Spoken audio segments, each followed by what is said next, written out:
Shalom Bapak Ibu Saudara-saudara sekalian. Saya percaya kita adalah orang-orang yang diberkati oleh Tuhan, hidup aman dalam perlindungan Tuhan, amin. Untuk itu kita setia mengikuti program Bible Study CK7 Online, supaya kita dipertajam pendengaran kita setiap hari untuk bisa mendengar suara Tuhan, sehingga kita bisa dikuatkan dan kemudian kita bisa memberikan kekuatan bagi orang-orang yang memerlukan Tuhan di dalam kehidupannya. Yesaya 50 ayat 4 mengatakan, Tuhan Allah telah memberikan kepadaku lidah seorang murid, supaya dengan perkataan aku dapat memberi semangat yang baru kepada orang-orang yang letih lesu. Setiap pagi ia mempertajam pendengaranku untuk mendengar seperti seorang murid. Kita adalah murid-murid Tuhan yang hari ini mau mempersiapkan hidup kita untuk dipertajam oleh Tuhan.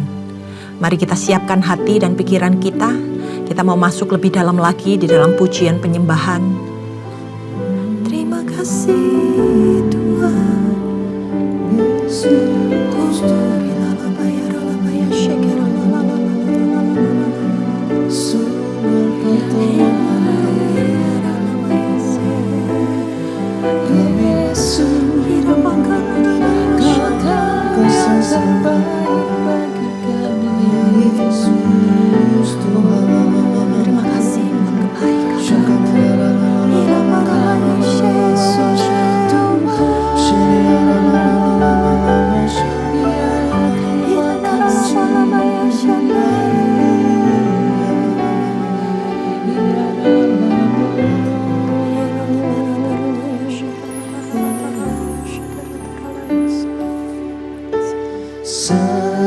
Sengsaraku, Engkau yang menghitung air mataku, Kau tampung dalam kirbat-Mu. Ya Tuhan, Kau tahu hatiku yang hancur, namun ku percaya. Sengsaraku, Engkau yang menghitung air mataku, Kau tampung dalam kirbat-Mu. Ya Tuhan, Kau tahu hatiku yang hancur, namun ku percaya. Musuhku akan mundur waktu ku berseru. Ku yakin Tuhan di pihakku. Dalam janji-Mu hatiku percaya. Tangan kanan-Mu memberi kemenangan.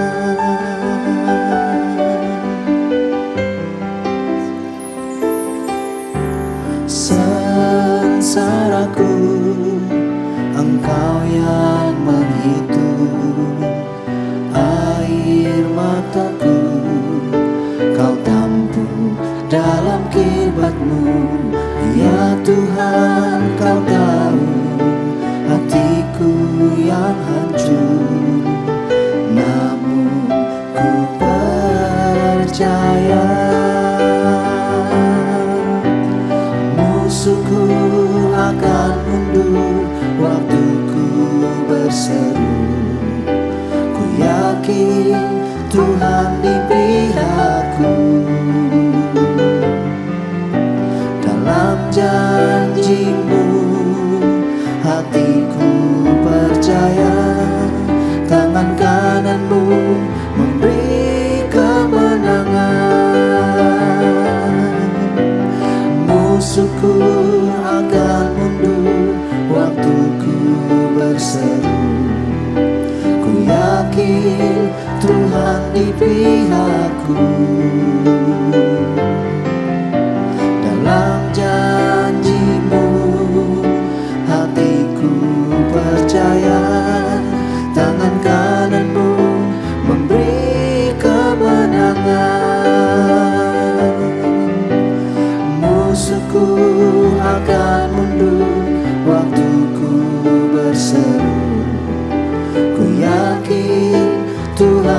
pihakku. Dalam janji-Mu hatiku percaya, tangan kanan-Mu memberi kemenangan. Tangan kanan-Mu memberi kemenangan. Tangan kanan-Mu memberi kemenangan.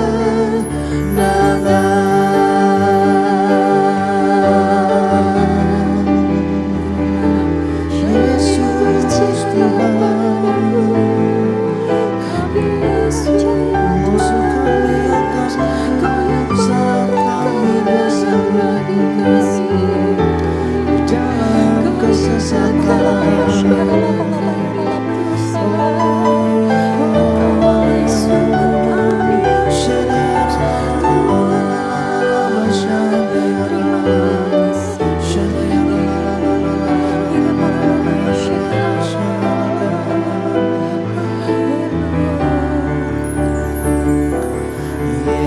Yesus, padamu ku berseru, Kaulah penyelamatku. Terpujilah Kau Tuhanku. Mulutku memuji nama-Mu sepanjang umur hidupku. Terpujilah Kau Tuhanku di atas segalanya. Yesus, padamu ku berseru, Kaulah penyelamatku. Terpujilah Kau Tuhanku. Mulutku memuji nama-Mu sepanjang umur hidupku. Terpujilah Kau Tuhanku di atas segalanya. Yesus, padamu ku berseru, Kaulah penyelamatku. Terpujilah Kau Tuhanku. Mulutku memuji nama-Mu sepanjang umur hidupku. Terpujilah Kau Tuhanku di atas segalanya.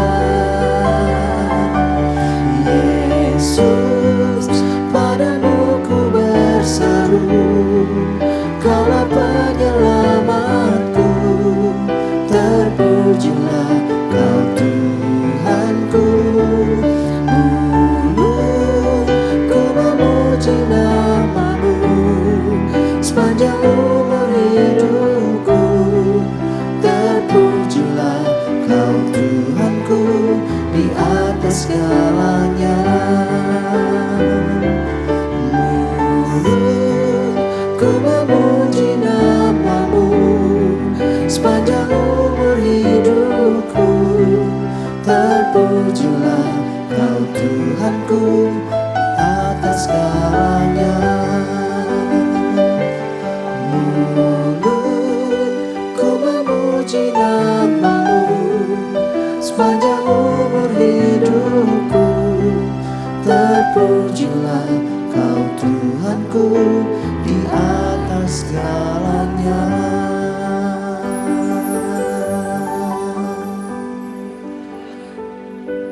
Biar senantiasa Tuhan, bibir mulut kami ini memuji dan memuliakan Engkau ya Bapa. Karena Engkaulah sumber segalanya di dalam kehidupan kami. Mari Tuhan, Engkau yang bekerja dalam kehidupan kami di tempat ini Tuhan. Di antara kami yang mungkin membutuhkan pertolongan Tuhan, biar kami hanya berharap kepadamu. Di antara kami Tuhan yang mengalami kesesakan, biar kami dilegakan ya Tuhan ketika kami mendengar bagaimana firman Tuhan ini menguatkan kami dan membuat kami tahu bagaimana Tuhan bisa melakukan segala sesuatu yang mustahil sekalipun. Ajari kami ya Tuhan, untuk kami bisa meresponi dengan hati yang benar dan melakukannya dengan sikap yang sesuai dengan arahan-Mu ya Tuhan. Kami serahkan ya Tuhan, hari ini hanya di dalam nama Tuhan Yesus. Haleluya. Amin. Oke saudara-saudara, hari ini kita akan sama-sama melihat isi dari Mazmur Daud dari pasal 140, di mana ketika ini ditafsirkan Daud itu sedang dalam keadaan atau situasi yang sedang tidak aman. Sehingga itu yang membuat dia berseru kepada Tuhan melalui sebuah mazmur yang isinya adalah sebuah permohonan doa. Nah, nanti akan kita lihat ada dua permohonan doa yang Daud sampaikan di ayat-ayat yang ada di Mazmur 140 ini. Yaitu bagaimana pemazmur itu berseru supaya dia diluputkan dari orang jahat. Dan yang kedua adalah bagaimana pemazmur itu memohon untuk pemeliharaan Tuhan di dalam kehidupannya. Mari kita baca di ayat yang pertama, Mazmur 140 dengan perikop, doa minta perlindungan terhadap orang-orang jahat. Untuk memimpin biduan Mazmur Daud. Ayat yang pertama, ayat yang kedua dikatakan, luputkanlah aku ya Tuhan daripada manusia jahat. Jagalah aku terhadap orang yang melakukan kekerasan, yang merancangkan kejahatan di dalam hati, dan setiap hari menghasut-hasut perang. Mereka menajamkan lidahnya seperti ular, bisa ular senduk ada di bawah bibirnya. Selah. Peliharalah aku ya Tuhan terhadap tangan orang fasik. Jagalah aku terhadap orang-orang yang melakukan kekerasan dan bermaksud menjatuhkan aku. Lalu berikutnya di ayat yang ke-6. Orang congkak dengan sembunyi memasang jerat terhadap aku, dan mereka membentangkan tali-tali sebagai jaring di sepanjang jalan mereka, menaruh perangkap terhadap aku. Selah. Kalau kita baca ya saudara-saudara keseluruhan dari ayat 1 sampai ayat 6 ini, pemazmur itu menyampaikan bahwa posisi dia hendak dijatuhkan oleh musuhnya. Ada sesuatu yang jahat yang dirancangkan melalui sebuah, mungkin itu fitnahan. Dikatakan ada kata menajamkan lidahnya seperti ular. Jadi melalui perkataan dan disertai dengan kekerasan untuk menjatuhkan. Jadi di sini dia sedang berada dalam situasi yang tidak aman, sedang difitnah dan kemudian disertai dengan sebuah kekerasan. Sebuah kondisi yang berat yang dialami pemazmur pada saat dia menaikkan doa dalam mazmur tersebut. Nah, siapa orang congkak yang disebut di ayat 6 ini? Kalau kita baca, mereka adalah para pemfitnah yang berusaha mengancam hidup pemazmur. Mereka yang tidak suka dengan keberadaan pemazmur. Dan apa yang diserukan dari 6 ayat ini adalah tidak ada yang dapat diandalkan di dalam hidup ini selain Allah saja. Itu yang hendak pemazmur sampaikan. Dia meyakini bahwa Tuhanlah yang sanggup meluputkan dia dari orang jahat yang hendak melakukan kekerasan yang disampaikan oleh pemazmur. Orang-orang yang merancangkan kejahatan, yang memikirkan sesuatu untuk menjatuhkan dia, yang suka menyulut pertengkaran karena ngajak perang ya saudara-saudara, dan orang-orang yang sombong. Dan di situ dia minta Tuhan menjagai dan melindunginya dari segala sesuatu yang dirancangkan itu.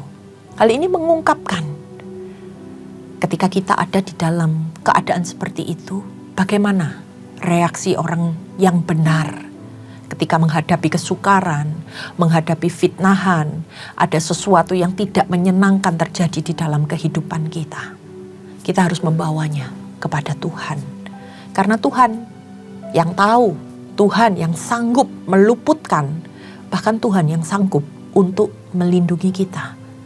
Meluputkan itu artinya tidak terjadi dalam kehidupan kita. Hal yang seharusnya dirancangkan oleh orang lain diluputkan oleh Tuhan. Itu meluputkan saudara-saudara. Tapi dikatakan juga di ayat berikutnya Tuhan melindungi. Yang artinya apa? Jika hal tersebut menimpa kehidupan kita, Tuhan melindungi, Tuhan menjagai. Nah, ini yang hendak disampaikan sama pemazmur. Yang paling penting adalah bagaimana kita membawa setiap perkara yang kita alami itu ke hadapan Tuhan. Supaya kita tahu Tuhan itu sanggup meluputkan dan Tuhan juga sanggup untuk melindungi dan menjagai kita. Kita lanjut di ayat yang ke-7, saudara-saudara. Aku berkata kepada Tuhan, Allahku, Engkau, berilah telinga ya Tuhan kepada suara permohonanku. Ya Allah Tuhanku, kekuatan dan keselamatanku, Engkau menudungi kepalaku pada hari pertarungan senjata. Ya Tuhan, jangan penuhi keinginan orang fasik. Jangan luluskan tipu rencananya. Itu yang pemazmur sampaikan. Dalam doanya, pemazmur ini meyakini bahwa apa? Allah mendengar doanya. Karena dia punya hubungan pribadi. Dia dekat dengan Tuhannya. Sehingga setiap hari, setiap saat dia bisa berkomunikasi dengan Tuhan. Dia bisa mendengar Tuhan dan dia yakin bahwa dia didengar doanya. Karena punya hubungan yang dekat, saudara-saudara. Ada intimasi di dalamnya. Kemudian dalam doanya ini juga pemazmur tahu, pemazmur yakin bahwa Allah lah yang sanggup memberi kekuatan. Dia tahu bahwa Allah itu adalah sumber dari segala sesuatu di dalam kehidupannya. Dia meyakini hal itu. Dia meyakini bahwa dia akan mampu melakukan segala sesuatunya. Karena apa? Ada kekuatan daripada Tuhan. Dan dia juga tahu Allah itu adalah Allah yang melindungi. Berdasarkan dari apa yang dia alami melalui pengalaman hidupnya hari lepas hari. Untuk itu pemazmur menaikkan doanya. Karena dia tahu Allah mendengar doanya. Allah memberi kekuatan dan kemudian Allah yang akan melindungi dia. Di ayat yang selanjutnya kita baca, saudara-saudara. Ya Allah Tuhanku, kekuatanku, keselamatanku, Engkau menudungi kepalaku pada hari pertarungan senjata. Ya Tuhan, jangan penuhi keinginan orang fasik, jangan luluskan tipu rencananya. Orang-orang yang mengelilingi aku meninggikan kepalanya, dikatakan. Biarlah ia menghujani mereka dengan bara api. Biarlah ia menjatuhkan mereka ke dalam jurang. Sehingga tidak bangkit lagi. Di ayat yang ke-12 dikatakan. Pemfitnah tidak akan tetap diam di bumi. Orang yang melakukan kekerasan akan diburu malapetaka. Hal-hal seperti ini adalah suatu keyakinan dari pemazmur. Kalau pemfitnah-pemfitnahnya, orang-orang yang hendak berbuat jahat kepadanya, tidak akan tinggal diam tetap di bumi. Dikatakan dia akan diburu oleh malapetaka. Nah, doa dari pemazmur ini adalah sebuah hal ketika dia menerima fitnahan yang direncanakan oleh orang-orang fasik. Dia memohon kepada Tuhan, gagalkan ya Tuhan. Dan kiranya mereka itu dilenyapkan oleh bencana yang mereka ucapkan sendiri. Jadi bukan apa yang diingini oleh pemazmur, tetapi karena yang buruk yang dirancangkan oleh para orang fasik ini terhadap pemazmur. Jadi kita tahu saudara-saudara bahwa segala sesuatu yang mungkin dirancangkan buruk dalam kehidupan kita oleh orang lain, Tuhan sanggup memulihkannya, Tuhan sanggup memutar balikannya. Karena ini merupakan salah satu keyakinan dari orang fasik. Di ayat yang ke-13 selanjutnya kita baca. Aku tahu bahwa Tuhan akan memberi keadilan kepada orang tertindas dan membela perkara orang yang miskin. Sungguh, orang-orang benar akan memuji namamu. Orang-orang yang jujur akan diam di hadapanmu. Ayat 13-14 ini sebuah pernyataan iman. Dia meyakini kalau Tuhan itu adalah Allah yang adil. Allah yang akan membela setiap orang yang mungkin merasa tertindas, setiap orang yang sedang mengalami sesuatu yang gak nyaman karena sikap, karena perkataan orang lain. Dan juga disebut orang miskin, tapi yang hidup dalam kebenaran. Nah, di sini memposisikan bagaimana orang ini sedang berada di dalam tekanan, sedang berada di dalam suatu hal yang gak mudah. Karena apa? Musuh-musuh yang dihadapinya mungkin lebih besar, mungkin lebih hebat dari dia. Tapi sebagai orang yang tertindas pada saat itu, sebagai orang yang posisinya mungkin di bawah orang yang menindas, dia hidup di dalam kebenaran dan dia melakukan apa yang jujur. Dan itu yang membuat dia berani untuk menyampaikannya kepada Allah. Dia berani untuk menuliskan Mazmur ini dan dia menaikkan doa-doanya kepada Tuhan. Nah, saudara-saudara, Mazmur 140 ini dibuat ketika seseorang hendak difitnah atau hendak dicelakai oleh musuhnya. Kita nggak bisa ya saudara-saudara untuk menghalangi itu semua apa yang dirancangkan orang lain. Tapi kita punya Tuhan yang dahsyat dan luar biasa. Kalau kita perhatikan dari keadaan pemazmur ini, dia menderita, dia miskin, gitu. Tapi dia tahu pertolongannya hanya datang dari Tuhan saja. Dan untuk itu dia mau menaikkan doa permohonan. Dia mencari Tuhan dan dia menjaga hubungannya dengan Tuhan. Dia tahu kepada siapa dia harus berharap. Dan di samping itu saudara-saudara, ketika dia berdoa, dia juga yakin seberapa banyak di antara kita yang mungkin kita berdoa, tapi pikiran kita dikuasai oleh ketakutan kita, dikuasai oleh kecemasan kita. Dan ada lagi, kita berdoa, tapi kita tidak melakukan yang benar di hadapan Tuhan. Dan di sini pemazmur ini melakukan segala sesuatu yang benar dan dengan kejujuran. Dia yakin di tengah apa yang dia lakukannya, Tuhan membela. Di tengah permasalahan yang berat yang dia hadapi, Tuhan yang dia sembah itu adalah Allah yang adil. Di tengah musuhnya yang mungkin hari itu adalah orang yang hebat, orang yang congkak hati mungkin karena dikatakan meninggikan kepala. Bisa juga itu adalah orang yang sombong karena dia berkuasa pada masa itu. Tapi dia yakin Allah yang lebih besar akan melakukan perkara-perkara yang ajaib.